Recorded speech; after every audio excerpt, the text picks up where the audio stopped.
The questions which I have selected for today's episode, episode number 5, are all from the specimen question paper of ICSE 2024 examination.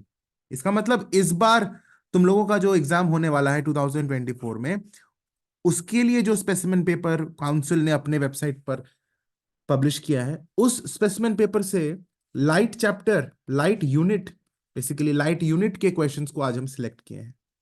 So, hello and welcome to episode number 5 of this Revitalize Physics series. बहुत important questions आज discuss करेंगे क्योंकि specimen paper का questions discuss करने जा रहे हैं. तो बहुत इंपॉर्टेंट है क्योंकि इसी टाइप के क्वेश्चंस इस बार तुम्हारे एग्जाम में पूछे जाएंगे और क्वेश्चंस पूरे कंसेप्ट पर बेस्ड है. इस बार अगर क्वेश्चंस देखोगे स्पेसिमेन पेपर का, एकदम डेप्थ में अगर पढ़ाई नहीं होगी, कंसेप्ट क्लैरिटी अगर डेप्थ में नहीं होगी तो फिर मुश्किल हो जाएगी. तो कंसेप्चुअल क्लैरिटी बहुत जरूरी है क्योंकि क्वेश्चंस भी उसी तरह से बनाया गया है. इजी क्वेश्चंस है बट कंसेप्ट पे बना हुआ क्वेश्चन है. Okay, if concept will not be clear, सिर्फ रट्टा मार के एग्जाम में जाने से कुछ नहीं कर पाओगे फिजिक्स में. फिजिक्स की नैया पार नहीं लगेगी. तो conceptual clarity is a must.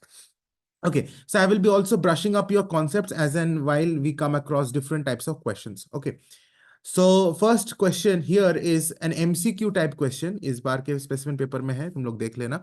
MCQ question है, उसको करते हैं. क्वेश्चन क्या है? For a convex lens, the minimum distance between the object and its real image in terms of focal length f of a lens of a given lens must be how much?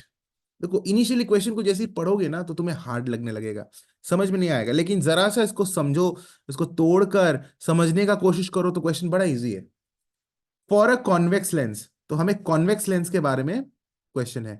पूछ रहा है कि क्या minimum distance होगा object और उसके real image के बीच. Real image, virtual image भी बन सकता है कॉन्वेक्स लेंस में, लेकिन उसके बारे में डिस्कस नहीं कर रहा है. बोल रहा है कि ऑब्जेक्ट और रियल इमेज के बीच में क्या पॉसिबल मिनिमम डिस्टेंस हो सकता है in terms of focal length. तो सबसे पहले हमें डायग्राम के बारे में याद करना होगा कि वो कौन सा डायग्राम है जिसमें ऑब्जेक्ट और रियल इमेज में सबसे मिनिमम डिस्टेंस होता है, हो जाता है. तो जो डिफरेंट केसेस है ड्राइंग, जब हम करते हैं रे डायग्राम्स कॉन्वेक्स लेंस में, जो अलग अलग केसेस हम ड्रॉ करते हैं ना, कि when the object is at infinity, when the object is kept beyond 2f1, when the object is kept between 2f1 and f1, when the object is kept at 2f1, when the object is kept at f1, फिर एक है when the object is kept between optical center and f1. ये जो अलग अलग cases हम करते हैं, उनमें से वो कौन सा केस है जिस केस में ऑब्जेक्ट और जो उसके रियल इमेज है वो सबसे मिनिमम डिस्टेंस पे रहता है? वो केस होता है when the object is kept at 2f1. अगर ये लाइन जो मैंने अभी ड्रॉ किया ये हमारा कॉन्वेक्स लेंस है, तो इस डिस्टेंस को अगर हम f1 बोलेंगे तो इस डिस्टेंस को 2f1 बोलेंगे. Yes, this is how we name it. This is f1.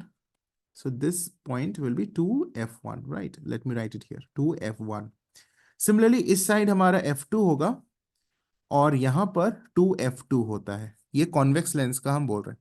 तो कोई भी लाइट रे अगर पैरेलल आए इंफिनिटी से, सबसे पहला केस क्या होता है? When the object is at infinity.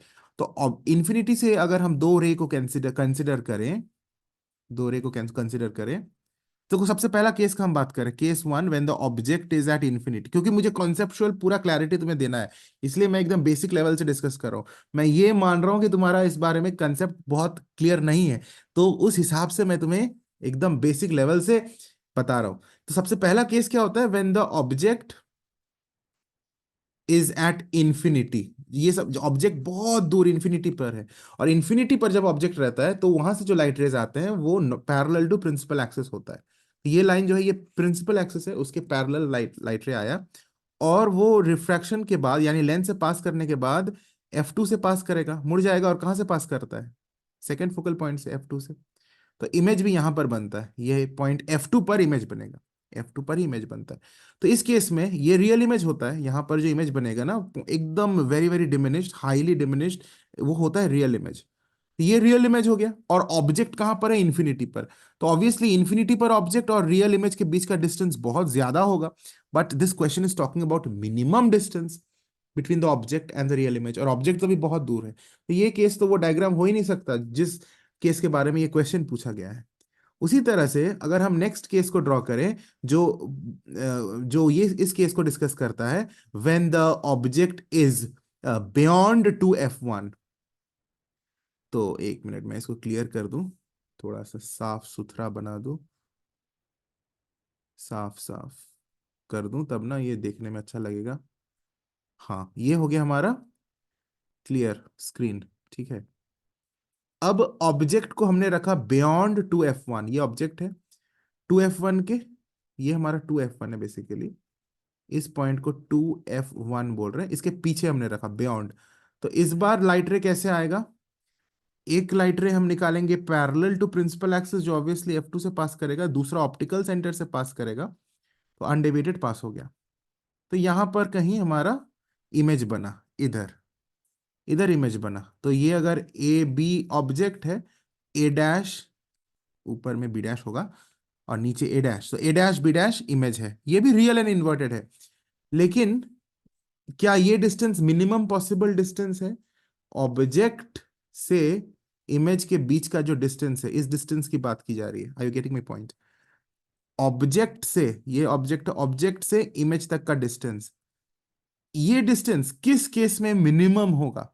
अब तुम अलग अलग केस ड्रॉ करके देखना, तो सबसे मिनिमम जो डिस्टेंस होता है ऑब्जेक्ट और इमेज के बीच, वो होगा जब हम इस ऑब्जेक्ट को 2F1 पर रखेंगे। 2F1 यानी ये जो 2F1 है ना, इसी जगह अगर हम ऑब्जेक्ट को रखेंगे तो इमेज भी 2F2 में बनेगा, और वो same size as of the object होता है। तो मैं अभी फिलहाल रे डायग्राम नहीं बना रहा हूं, तो सिर्फ मैंने ऑब्जेक्ट को बनाया और इमेज को बनाया। तो ये हो गया हमारा ऑब्जेक्ट ए बी, ये image A dash B dash. इस केस में क्या होता है, ये वो केस है when the object is at 2F1। इसी केस में इमेज और ऑब्जेक्ट के बीच का जो डिस्टेंस होता है, वो मिनिमम डिस्टेंस होता है। ऑब्जेक्ट 2F1 पर और इमेज 2F2 पर, and this distance is the minimum possible distance that we get between object and real image। ये रियल इमेज हो गया, ये ऑब्जेक्ट हो गया। इसके अलावा कोई भी दूसरा पोजीशन पे अगर हम रखें ऑब्जेक्ट को, तो हम देखेंगे कि ये इस डिस्टेंस से ज्यादा ही डिस्टेंस आएगा ऑब्जेक्ट और इमेज के बीच। सो इस डिस्टेंस को, ये कितना डिस्टेंस है इन टर्म्स ऑफ एफ, कितना डिस्टेंस है? तो देख लो, ये ऑप्टिकल सेंटर हो गया, ऑप्टिकल सेंटर से ये F1 एफ डिस्टेंस है, फोकल लेंथ को एफ से डिनोट करते हैं। ऑप्टिकल डिस्टेंस, ऑप्टिकल सेंटर से F1 की डिस्टेंस को एफ बोल रहे हैं, this is F1 right, this point is F1। So F1 से ऑप्टिकल सेंटर ये एफ हो गया। फिर इधर फिर से एक एफ हो गया। अच्छा, इस साइड में भी तो ये एक एफ हो गया, और फिर से इधर एक एफ हो गया। सो बेसिकली 4 एफ है। कितना एफ है? 4 बार एफ है, F F F F. So 4F is the distance between the object and the real image. Hence, option number D, मैं स्क्रीन को क्लियर कर देता हूं, option D will be our answer. ठीक है, option D will be our answer. Very simple, easy. So in exam, how will you write? You will just write the question number and the correct option. For example, if this is question number 3 और ये question number 1 का मान लो 3 है for example, तो exam में कैसे लिखोगे? Answer 1 का पार्ट 3 का ऑप्शन है डी, 4F, बस इतना। Next question, an endoscope uses optical fiber to transmit high resolution images of internal organs without loss of information। देखो, ये बड़ा इजी क्वेश्चन है, और ये मतलब इसमें कुछ ज्यादा कंसेप्ट ही नहीं है, बड़ा इजी डायरेक्ट क्वेश्चन है। ओके, ऑप्टिकल फाइबर पर बेस्ड जो क्वेश्चन रहता है ना, वो एक ही कुछ टाइप का क्वेश्चन उसमें पूछता है कि कौन सा फिनोमिनन से काम करता है ऑप्टिकल फाइबर, वो है टोटल इंटरनल रिफ्लेक्शन। और इसमें ज्यादा कुछ सोचने वाली बात नहीं है। तो बेसिकली क्वेश्चन क्या पूछा है कि एक एंडोस्कोप है जिसमें ऑप्टिकल फाइबर से इंफॉर्मेशन का ट्रांसफर हो रहा है, and it is transmitting high resolution images of internal organs without loss of information. Optical fibre से जब टोटल इंटरनल रिफ्लेक्शन करके कोई इंफॉर्मेशन पास होता है, ट्रांसमिट होता है, उसमें लगभग ना के बराबर लॉस ऑफ इंफॉर्मेशन होता है। आज जो हमारा जियो फाइबर है, जियो फाई, और फिर कोई भी जो वाईफाई वगैरह हम लगाते हैं, तो उसमें ऑप्टिकल फाइबर से आता है। इंटरनेट का कनेक्शन, और देखोगे कितना यू नो स्पीड में काम करता है। ओके, लॉस ऑफ इंफॉर्मेशन बहुत कम होता है। ओके, तो इस वजह से, क्योंकि ऑप्टिकल फाइबर में टोटल इंटरनल रिफ्लेक्शन से काम होता है, एंड टोटल इंटरनल रिफ्लेक्शन में लगभग ना के बराबर एनर्जी का लॉस होता है। So that is the answer. Total which phenomenon of light governs the functioning of optical fibre? Very simple, total internal reflection. Basically ये टोटल इंटरनल रिफ्लेक्शन का एक एप्लीकेशन भी है। आगे बढ़ते हैं। Refer to the diagram given below. A lens with two different refractive indices is shown. If the rays are coming from a distant object, then how many images will be seen? अब देखो, जिंदगी में ऐसा lens तुम्हारे book में भी नहीं है, ना कंसाइज बुक में है, ना अलग अलग तरह के जो स्टैंडर्ड बुक्स में है, वैसे इस तरह की लेंस के बारे में कोई डिस्कशन किया गया है जहां पर आधा पोर्शन कॉन्वेक्स लेंस का रिफ्रैक्टिव इंडेक्स का कुछ अलग वैल्यू है, नीचे का लोअर पोर्शन का कुछ और वैल्यू है। मतलब इस तरह का कभी सोचा भी नहीं जा सकता कि ऐसा क्वेश्चन भी पूछेगा, लेकिन पूछा। तो कंसेप्ट अगर नहीं है तो यहां पर तुम्हारा होश उड़ जाएगा, कि समझ में नहीं आएगा कि क्या है सर, हम तो रट के गए थे और कुछ समझ में नहीं आ रहा कहाँ से ये सब पूछ दिया है सर। तो कंसेप्चुअल क्लैरिटी होना बहुत जरूरी है। कंसेप्ट क्या कहता है कि अच्छा, मैं तुम्हें एक नॉर्मल सा कॉन्वेक्स लेंस ड्रॉ करके दिखा रहा हूँ। ये नॉर्मल वाला जो कॉन्वेक्स लेंस तुम लोग पढ़े हो, राइट, सिलेबस में है, टीचर ने पढ़ाया है, ये प्रिंसिपल एक्सिस हो गया। तो क्या पढ़े हो चिल्ड्रन, कि इसका एक फोकल पॉइंट होता है F2, जो रियल फोकस होता है। कोई भी लाइट रे जो पैरेलल आया प्रिंसिपल एक्सिस से, after refraction, after passing through this lens, it will meet at the focus F2, एंड देयर द इमेज इज फॉर्म्ड। यहां पर ही इमेज बनेगा, इधर जहां रिफ्रैक्टेड रेज मीट कर रहा है उधर इमेज बनेगा, राइट। तो बेसिकली ये जो अमाउंट ऑफ बेंडिंग इधर हुई, यहां पर भी जो अमाउंट ऑफ बेंडिंग हुई, ये दो रेज मैंने बताया ना, एक बार ऊपर इस प्रिंसिपल एक्सिस के ऊपर का एक रे मैंने दिखाया है, और एक एक रे प्रिंसिपल एक्सिस के नीचे है। दोनों रेज बेंड किया, ये जो यहां पर बेंड किया ना, इस पॉइंट पर बेंड किया, और नीचे वाला रे भी इधर बेंड किया। ये जो अमाउंट ऑफ बेंडिंग है, ये दोनों कुछ इस तरह से बेंड करता है कि after refraction it will pass through a common point which we are calling F2, है ना। ये दोनों रेज इस इतना ही एंगल से दोनों बेंड करता है, अपने एडजस्ट करके। कोई दूसरा रे भी आएगा ना, मान लो पैरेलल टू प्रिंसिपल एक्सिस, वो भी कुछ इतना एंगल से वो बेंड करेगा कि वो after refraction it will definitely pass through this common point which is your which we are calling F2, right. Now children, what I am trying to tell you that ये जो F2 है, ये जो common point F2 है, ये depend कर रहा है इस लेंस के रिफ्रैक्टिव इंडेक्स पर, और ये पूरा लेंस सेम रिफ्रैक्टिव इंडेक्स है थ्रू आउट, तभी ये कॉमन पॉइंट अचीव हो रहा है। अगर दोनों पोर्शन का रिफ्रैक्टिव इंडेक्स अलग अलग हो जाए, मान लो मैं अभी ये प्रिंसिपल एक्सिस बना लिया, ये लेंस बनाया, ठीक है, फिर से सुंदर थोड़ा सा बेहतर बनाता हूं, बहुत गंदा बन रहा था, ये भी गंदा बना। अच्छा, फ्री हैंड से बनता नहीं, हाँ फिर भी ये थोड़ा बेहतर बना। So let us consider that this is a convex lens, और ऊपर का जो पोर्शन है इसका रिफ्रैक्टिव इंडेक्स कुछ अलग है, और लेंस के नीचे वाला जो पोर्शन है इसका रिफ्रैक्टिव इंडेक्स अलग है। तो लाइट रे मान लो आया principal to parallel to principal axis, ये लाइट रे आया, और ये एक कॉमन पॉइंट से पास, एक पॉइंट से पास किया आफ्टर रिफ्रैक्शन, मान लो इस पॉइंट से पास किया। अब एक और लाइट रे आया, ऊपर ऊपर ही ड्रॉ कर रहा हूं, ये लाइट रे भी आकर इसी ऊपर वाले पोर्शन से रिफ्रैक्ट होगा, जिसकी रिफ्रैक्टिव इंडेक्स अभी भी उतनी ही है जितनी फर्स्ट वाले रे के लिए थी, क्योंकि फर्स्ट वाला रे भी इस ऊपर वाले पोर्शन से गुजरा था, और अभी जो रे मैं बना रहा हूं ये भी इस top half of the portion से गुजर रहा है। तो इसकी भी बेंडिंग कुछ इतनी भर होगी कि ये भी आफ्टर रिफ्रैक्शन इसी पॉइंट से गुजरेगा, तो यह इमेज यहां पर ही बनेगा। अब मैं एक और लाइट रे लेता हूं जो फिर से ऊपर वाले पोर्शन से ही इसे मैं पास करा रहा हूं, और ये भी कुछ उतना ही भर बेंड होगा ताकि इस कॉमन पॉइंट से ही पास करे।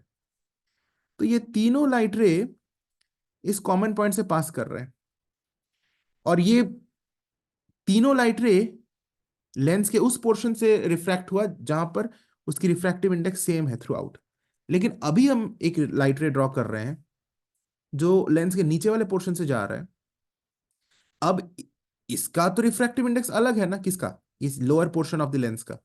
तो ये अब उस पॉइंट से पास नहीं करेगा, इसके लिए एक अलग फोकस होगा, क्योंकि ये बेसिकली टोटली डिफरेंट मटेरियल है। मटेरियल ऑफ द लेंस पे डिपेंड करता है उसका फोकल लेंथ कहां पे होगा, कितना रिफ्रैक्ट करेगा। रिफ्रैक्टिव इंडेक्स मतलब उस लाइट रे को वो कितना रिफ्रैक्ट कराएगा, कितना बेंड कराएगा। तो मान लेते हैं कि अभी वो इधर से बेंड कराएगा। यस, इस पॉइंट से ऐसे बेंडिंग नहीं होगी, क्योंकि लोअर पार्ट का, भले ये मैं अलग लाइट रे क्यों ड्रॉ कर रहा हूँ, रेड ही से ड्रॉ करता हूँ, लेकिन मैं इसको अलग कर देता हूँ ताकि तुम्हें समझ में आए। ये वाला पोर्शन को मैं एक जानबूझ के एक अलग कलर से कर दिया ताकि तुम्हें समझ में आए कि ये लोअर पोर्शन जो है ना, इसकी रिफ्रैक्टिव इंडेक्स अलग है। तो अभी एक लाइट रे आया, एक मिनट, हाँ, parallel to principal axis after refraction, will it pass through the same point? No, because lower part का refractive index अलग है, so it will choose a different point to pass through। ये वाला point मान लेते हैं। अब कोई एक और लाइट रे आया, लोअर वाले पोर्शन से ही रिफ्रैक्ट किया, ये भी अब इस पॉइंट से पास करेगा। अब एक तीसरा रे लेते हैं, पास करेगा किधर से, इस पॉइंट से। तो are you getting that this time these three rays are passing through another common point, this one, earlier it was this one। so एक बार इस पॉइंट पर इमेज बनेगा, इसे मैं I1 बना लिख देता हूं, और एक और इमेज बनेगा यहां I2, क्योंकि lower portion of the lens का दूसरा रिफ्रैक्टिव इंडेक्स था, तो उसके वजह से एक दूसरा इमेज भी बनेगा। तो you see two different images will be formed for one particular object. Object तो एक ही है ना। तो इस कंसेप्ट को अगर हम क्लियर रखेंगे तो ये क्वेश्चन बन जाएगा कि क्या पूछा है, refer to the diagram given below, a lens with two different refractive indices is shown. इस अपर हाफ का रिफ्रैक्टिव इंडेक्स म्यू 1 है, lower half of this lens का रिफ्रैक्टिव इंडेक्स म्यू 2 है। If rays are coming from a distant object, how many images will be seen. Simply answer लिखना, answer, two images will be seen, and you will be getting full marks. They have not asked the reason. You don't have to draw the ray diagram also. Only two images will be seen. Underline two images. This carries just 1 mark. Okay. And total marks is 2 marks. Total marks 2 marks मतलब part A and part B का मिला के 2 marks है। तो ये part A का सिर्फ 1 mark है एंड पार्ट बी का फिर से 1 मार्क है। Now we are doing the next part of the question. A glass lens always forms virtual, erect, and diminished image of an object kept in front of it. Well, this is very easy. In the previous lecture itself, lecture 4 में मैंने तुम्हें lens के बारे में बताया था कि convex lens real image भी बनाता है और वर्चुअल इमेज भी बना सकता है। लेकिन जो कॉन्वेक्स लेंस होता है, याद रखो मैंने लिखवा दिया था ये चीज, वो जो रियल इमेज बनाता है वो डिमिनिश्ड भी हो सकता है, मैग्निफाइड भी हो सकता है, और सेम साइज का भी हो सकता है, same size as that of the object. लेकिन कॉन्वेक्स लेंस अगर वर्चुअल इमेज बनाता हो तो डेफिनेटली वो इमेज मैग्निफाइड ही होगा, डिमिनिश्ड नहीं होगा, मैग्निफाइड ही होगा। और ये वो केस है जब हम इमेज को रखते हैं between F1 and optical centre. Between F1 and optical centre बोलो, चाहे बिटवीन F1 एंड लेंस बोलो, जब हम ऑप्टिकल सेंटर और F1 के बीच में ऑब्जेक्ट को रखते हैं तभी हमारा कॉन्वेक्स लेंस में वर्चुअल इमेज बनता है और वो मैग्निफाइड होता है। And this is the application of magnifying glass या सिंपल माइक्रोस्कोप ऑल्सो। लेकिन कॉन्केव लेंस में रियल इमेज बनने की कोई गुंजाइश नहीं होती। ये लेंस सिर्फ और सिर्फ वर्चुअल इमेज बनाता है और वो कभी भी मैग्निफाइड नहीं होता है। कॉन्वेक्स लेंस का वर्चुअल इमेज हमेशा मैग्निफाइड होगा, लेकिन कॉन्केव लेंस का वर्चुअल इमेज हमेशा डिमिनिश्ड होता है, यानी छोटा हो जाता है।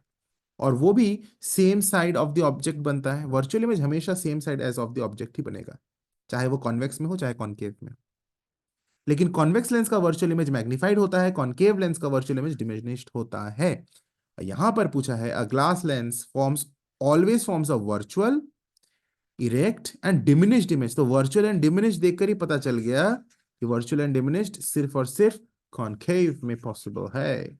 So this answer identify the lens, concave lens. Next question. The diagram below shows a fish in the tank and its image seen in the surface of the water. तो यहां पर क्या बोल रहा है कि एक फिश है, ठीक है, एक फिश है, और फिश का यहां पर एक इमेज बन रहा है। बेसिकली मेरे घर में एक एक्वेरियम है, और इस एक्वेरियम में ये फिनोमिनन मुझे बढ़िया दिखता है। मेरे मेरे पास एक एक्वेरियम है जिसमें मैंने एक एक सिंगल फिश को रखा है। एक बेटा बेटा फिश है मेरे पास। उस बेटा फिश को मैंने रखा है उस सिंगल उस फिश टैंक में। लेकिन एक पर्टिकुलर एंगल से देखने पर ना, उसकी रिफ्रैक्शन, रिफ्लेक्शन नॉट रिफ्रैक्शन, क्योंकि रिफ्लेक्शन से ही यहाँ पर इसकी इसकी प्रतिबिंब यहाँ बन रही है। तो यहाँ पर उसकी एक एक एक इमेज दिखता है, जिससे लगता है कि फिश टैंक में दो फिश है। तो मेरा नेफ्यू कई बार आता है, उस पर्टिकुलर एंगल से देखता है, और वो बोलता है कि यहाँ पर तो दो फिश है। तो है एक ही फिश, लेकिन उसे दिखता दो फिश है। तो कई बार उसे मजा आता है। माई स्मॉल नेफ्यू ही कमेंट्स दैट यहाँ पर दो फिश दिख रहा है। तो ये क्यों होता है? बिल्कुल, कि एक पर्टिकुलर एंगल से अगर हम देखें इस एक्वेरियम में या इस फिश टैंक में, तो इस फिश का एक इमेज दिखता है। तो बेसिकली अगर हम देखें कि ये तो पानी के अंदर फिश है, और इस ओरिजिनल फिश से रियल जो ऑब्जेक्ट फिश है, एक्चुअल फिश तो ऑब्जेक्ट है ना, इसकी इमेज दिखती है हमें, तो रियल जो फिश है उससे लाइट रे आया, सरफेस में हिट करके वापस रिफ्लेक्शन, रिफ्लेक्ट कर गया पूरा। Very simple. So this, they have asked, name the phenomenon responsible for the formation of this image. This is total internal reflection. All right, very simple. Now coming to this question, this is again a ray diagram based question. Complete the path of the light ray through the glass prism of critical angle 42. Critical angle दिया हुआ है 42 degrees, and we have to complete the path of the light ray till it emerges out of the prism. तो angle of incidence her point पे हम major करेंगे।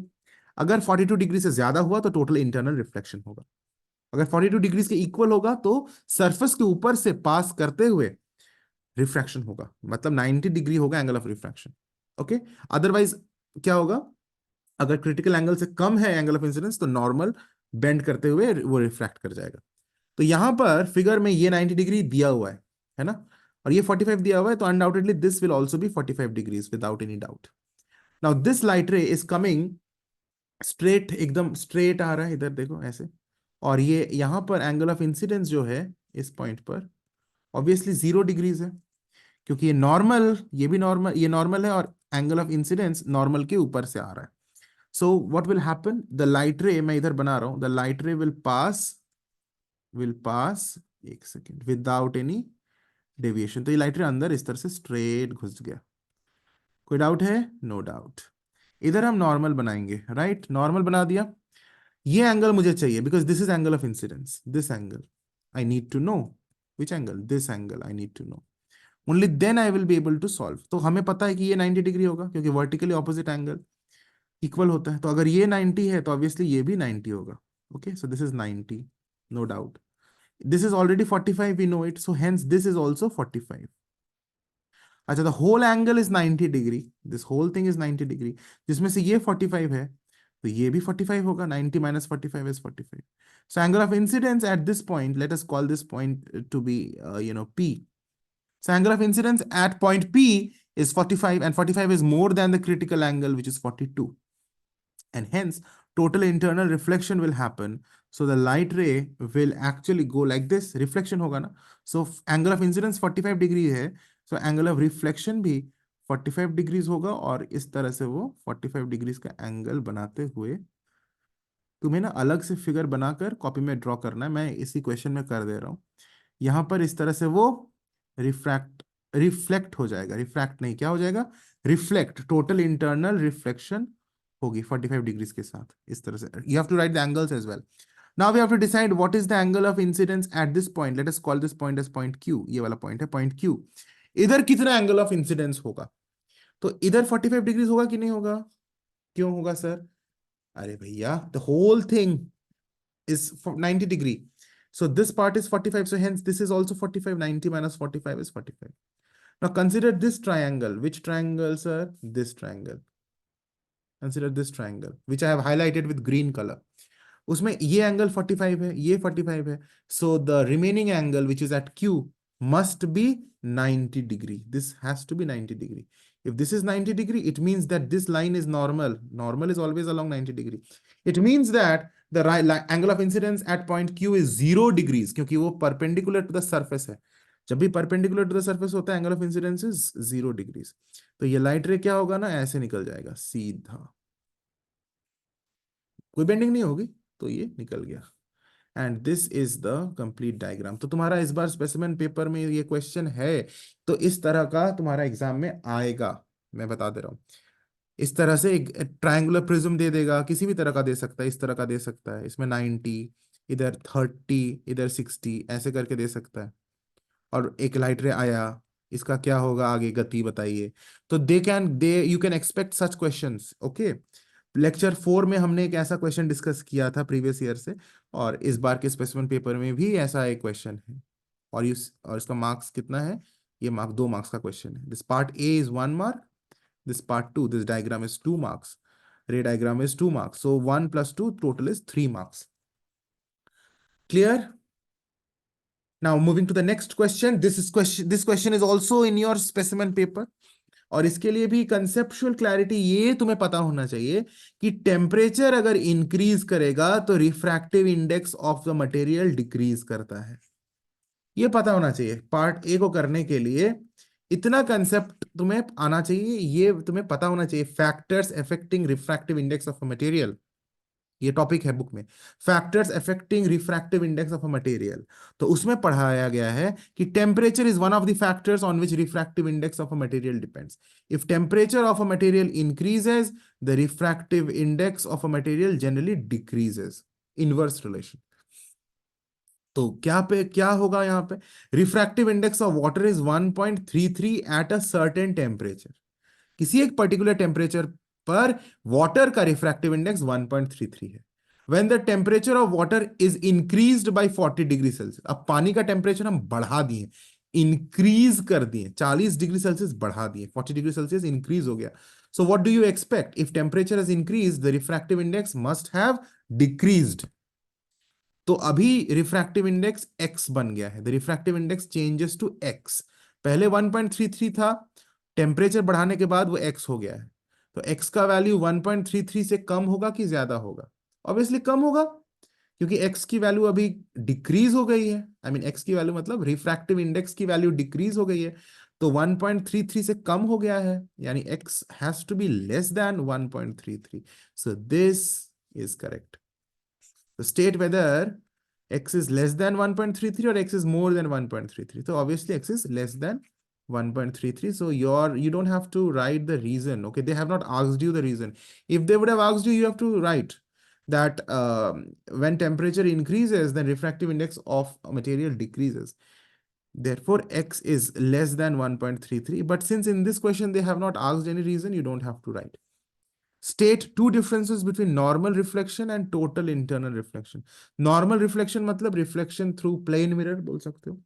तो दो difference बोला है. तो नॉर्मल वाला जो रिफ्लेक्शन होता है ना, उसमें इमेज बहुत ज्यादा ब्राइट नहीं बनता है, और टोटल इंटरनल रिफ्लेक्शन में इमेज बहुत ब्राइट बनता है.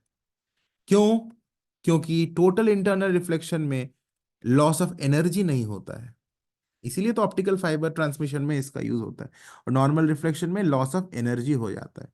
तो दो डिफरेंस लिखने बोला है, तो फर्स्ट डिफरेंस लिखोगे, the image formed is not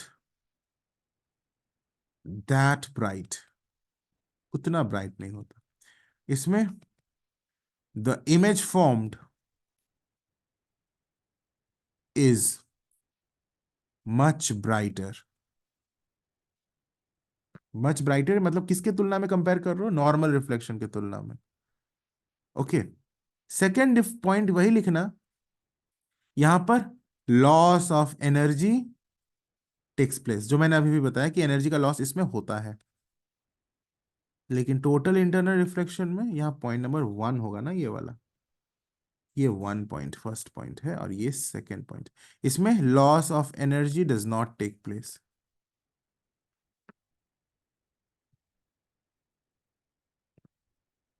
हो गया.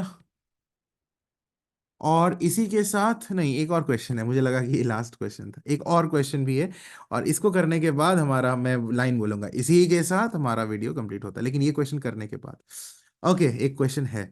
तो यहाँ पर क्या है ना, रेक्टेंगुलर ग्लास ब्लॉक है, फिगर में दिख रहे हैं। यहाँ ऑब्जर्वर है, ऑब्जर्वर मतलब यहाँ से वो देख रहा है, किसी की आंखें हैं। और इधर ना एक ऑब्जेक्ट है ओ, तुम्हें दिख रहा है, और इधर उसकी इमेज है आई। और ऑब्जेक्ट और इमेज के बीच का जो डिस्टेंस है, जो ऑब्जेक्ट और उसकी जो इमेज बनी है, उसके बीच का डिस्टेंस को एक्स बोला जा रहा है। यानी ये ऑब्जर्वर जब इस ऑब्जेक्ट को देखने की कोशिश कर रहा है, वो उसे यहां दिख रहा है, इमेज उसकी यहां दिख रही है इस ऑब्जर्वर के लिए। ठीक है। In the above diagram shows that an observer sees the image of an object O at I। तो क्या ये फिगर दिखा रहा है कि image of object O at I, I पर इस ऑब्जेक्ट ओ का इमेज बन रहा है, और इस ऑब्जर्वर उसे देख रहा है इस तरह से। ऑब्जेक्ट है यहां पर रखा हुआ ओ पर, और जो देखने वाला है उसको कहां दिख रहा है, ऑब्जेक्ट जो इस साइड से देख रहा है, रेक्टेंगुलर ग्लास ब्लॉक के उधर ऑब्जेक्ट रखा हुआ है, और देखने वाला इस other side of the glass block है, और यहां से देख रहा है। तो जहां ऑब्जेक्ट रखा हुआ है, क्या एग्जैक्टली वहीं पे उसे ऑब्जेक्ट दिखेगा? नहीं, the object seems to have moved closer, थोड़ा इधर बन रहा है, इसके तरफ, ऑब्जर्वर के तरफ। देखो ना, इधर ओ इधर है, आई इधर है, I is closer to the observer, observer के क्लोज दिख रहे हैं, मन लग रहा है कि ऑब्जेक्ट थोड़ा पास आ गया है। ओके, और कितना डिस्टेंस पास आ गया है? एक्स डिस्टेंस, यहाँ फिगर में क्लियर दिख रहा है, एक्स डिस्टेंस क्लोजर अपीयर हो रहा है ये ऑब्जेक्ट। यानी ये इमेज जो बन रहा है आई प्लेस पर, वहीं पर इसको ऑब्जर्वर को वो ऑब्जेक्ट दिख रहा है नहीं ऑब्जेक्ट वहां पर, ऑब्जेक्ट तो ऊपर ही रखा हुआ है, लेकिन इस ऑब्जर्वर को दिख रहा है आई पर, तो I is the image of the object. Okay, name and define the phenomenon responsible for seeing the image at a different position. So which phenomenon is responsible? ये लाइट रे बेंड हो रहा है ना इधर, इसी वजह से तो इसको यहां दिख रहा है। ये लाइट रे जो यहाँ बेंड हुआ, फिर इधर बेंड हुआ, उसी के वजह से तो ये शिफ्ट हुआ। So which phenomenon is responsible? Refraction. Refraction is the phenomenon. तो नेम द फिनोमिनन बोला, रिफ्रैक्शन। और उसके बाद डेफिनेशन ऑफ रिफ्रैक्शन लिखना है, तो एक लाइन छोड़कर, तो ऐसे कुछ लिखना है एग्जाम में। मैं एग्जाम में लिखोगे कैसे, लिखने का तरीका भी आना चाहिए। कोई पार्ट नंबर 3 है, तो 3A, पहले लिखोगे name of the phenomenon is refraction, और अंडरलाइन भी करोगे रिफ्रैक्शन को। उसके बाद रिफ्रैक्शन है लिखोगे, और डैश देकर उसका डेफिनेशन लिखोगे। क्या बुक में लिखा हुआ है रिफ्रैक्शन का definition? It is the phenomenon in which light bends when it passes from one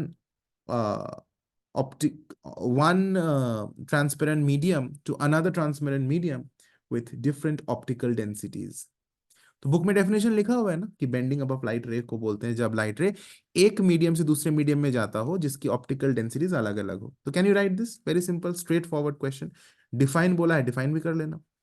अब पार्ट बी पूछा है, state the effect on x, इस एक्स पर क्या फर्क पड़ेगा व्हेन वाई इंक्रीजेस, ये वाई अगर इंक्रीज कर जाए एंड वाई डिक्रीजेस, तो पता है क्या होगा? ये जो वाई है ना, ये जो थिकनेस ऑफ ग्लास ब्लॉक है, ये बेसिकली शिफ्ट, ये जो एक्स इज शिफ्ट, ओके, कितना कितना डिस्टेंस ऑब्जेक्ट और इमेज के बीच में बन रहा है, उसे क्या कहते हैं? शिफ्ट कहते हैं।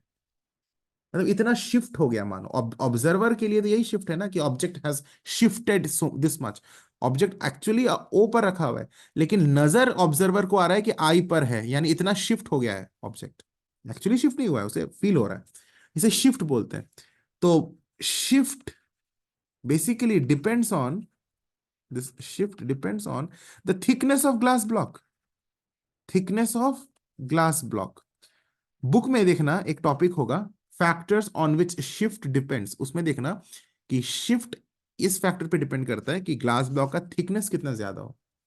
जितना ज्यादा थिकनेस होगा ना, ये थिकनेस को वाई से डिनोट किया गया है, this y is basically the thickness of the glass block.